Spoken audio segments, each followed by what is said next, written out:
Back on Rust, I haven't had much time to play for what feels like 6 months now. I thought I would hop onto a monthly server, on the public testing branch, a week before map wipe to try to get some blueprints. My plan was to find an eco raid, and oh boy, I was not disappointed with what I found. Thank you, as always, for watching. I am grateful to each and every one of you that watches, likes and subscribes to my channel.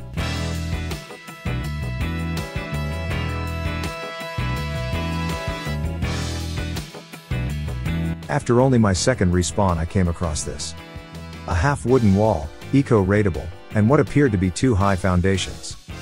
This could be a bunker, which I could also eco-raid into. This was my target. Now I had to farm for enough machetes to see what lay behind that wooden wall. A lot of people don't realize that Bandit Camp has the same metal fragments for scrap trade that the outpost has.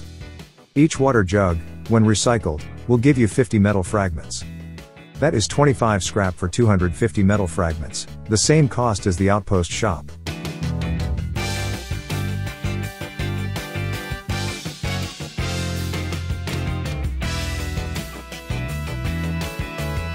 Even when servers are fully populated, you will still randomly find airdrops. This is a quieter time of the day, it would bound to happen at some point.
As suspected, this is a bunker.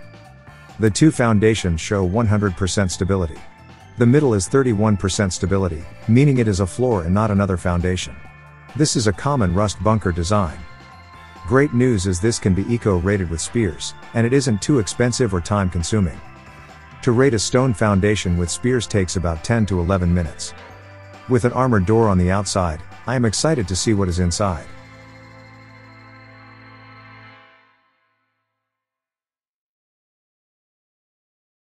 The ladder wasn't important for this eco raid, but there would likely be other bases I would want to check out. Having the ladder blueprint is vital to checking some of the clan bases, including the one that is growing nearby this base. I've heard shots at water treatment a few times now. The benefit of eco raiding bases is that you don't use boom. Unless someone is fairly close, they won't hear what you are doing.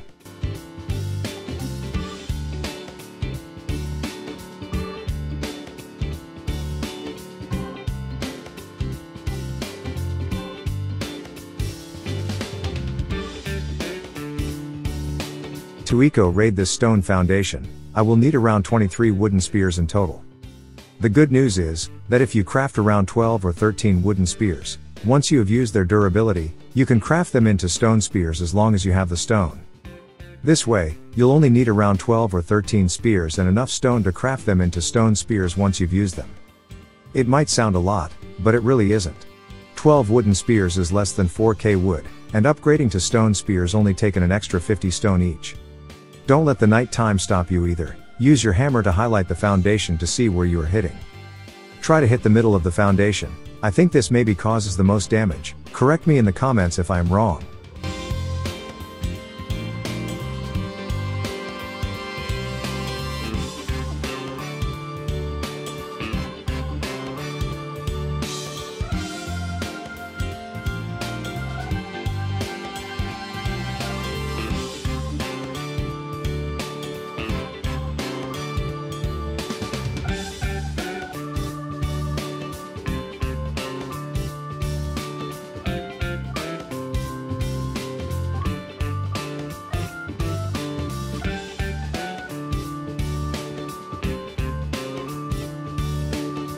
I very much doubt that SebbyK watches my content, but I think even he would be delighted with this start.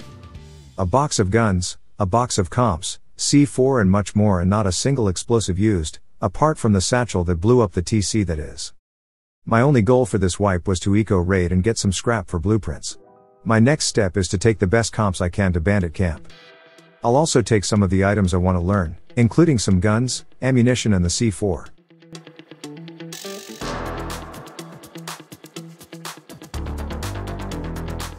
If you are enjoying the video, please consider hitting the like button, or leaving a comment.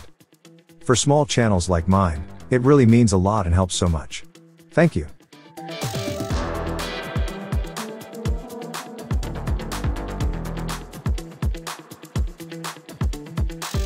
Always a relief to make it to safe zone when you are stacked.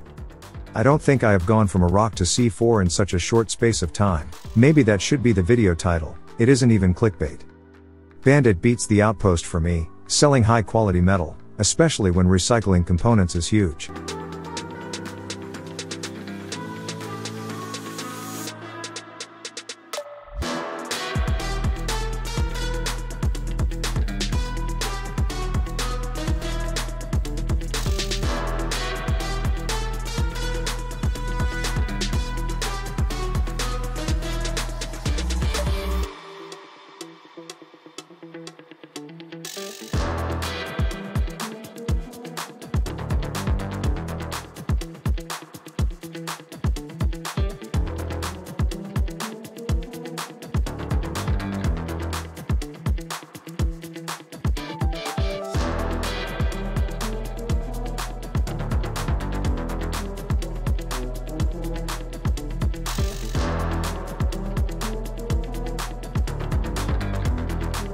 I got far more scrap than I anticipated.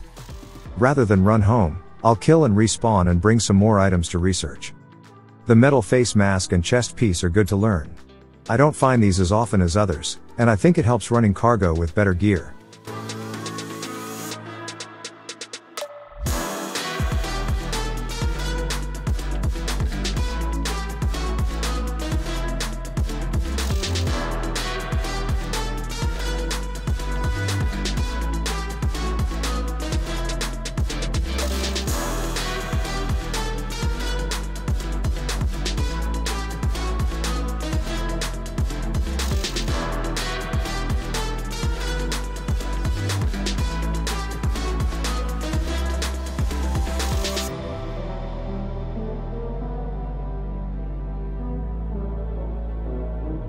Glass window, embrasures and salvaged ice pick are good items for me.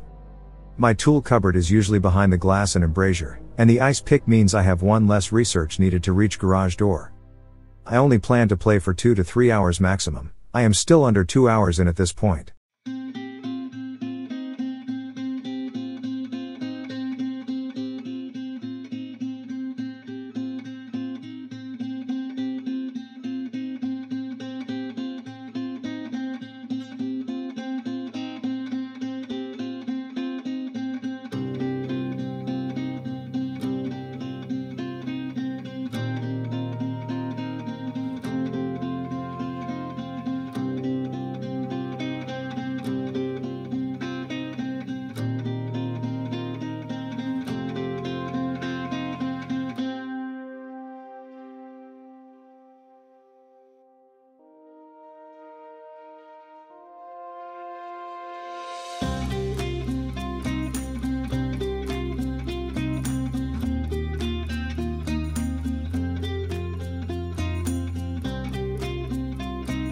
I plan to jump off soon, hoping to be back tomorrow. This base isn't ideal, however I do have an armored door. My plan is to build a single triangle 5 to 6 small box loot room. That way, a raider coming through doors will at least need to use a decent amount of boom to get the loot. I've sheet metaled the tool cupboard and small loot room walls. I am interested to see if the base survives. Before I get off, I need to get some metal fragments for doors and upkeep.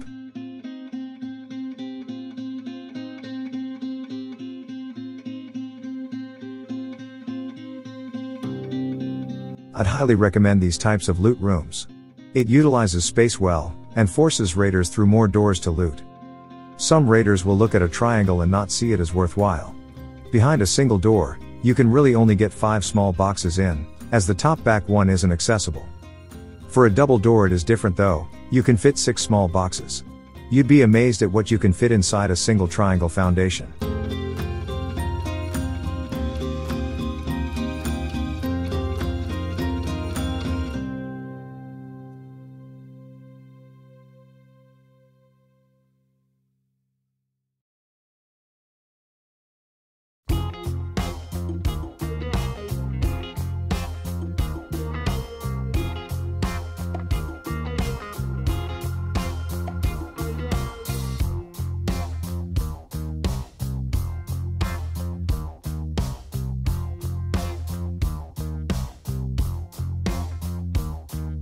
Finally sealing off their door. This area was quite active, next to water treatment, and stone wasn't easy to find. I ran into a trio in the larger base a few times. They were roof camping with a bolty. As they were only getting crossbows and pickaxes, they seemed to move on quickly. I did try to use my L9 but couldn't get an angle to their roof. I left this in. I was determined to do a flame raid and noticed this wooden door. What I didn't notice, until I tried to build up, was that there was no TC, so this had clearly already been raided. A completely failed flame raid. I can't wait for Molotovs to make it to Rust console. I hope they are included soon. What a difference they would make.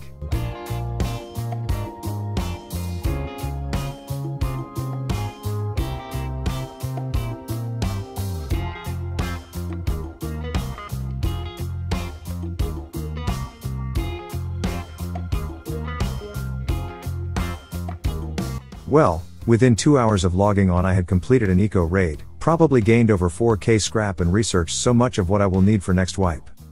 At this point, I am moving all important loot to the small boxes, which will be behind an armored single door that was in the base.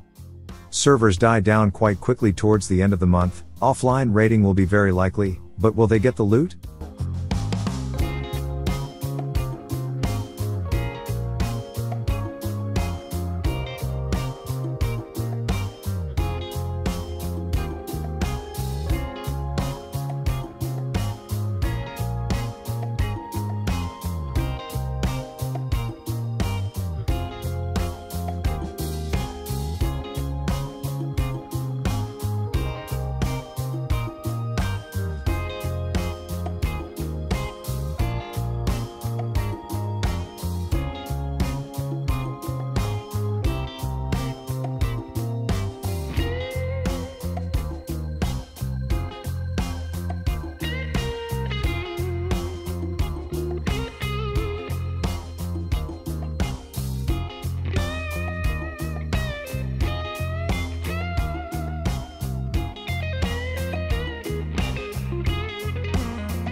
I'm really glad the raiders either stopped, or just ran out of boom. Moving the sulfur from TC to the loot box made sense. Either way, I replaced the doors. I wanted to check the neighboring base before leaving the server though. I suspect it was them that raided.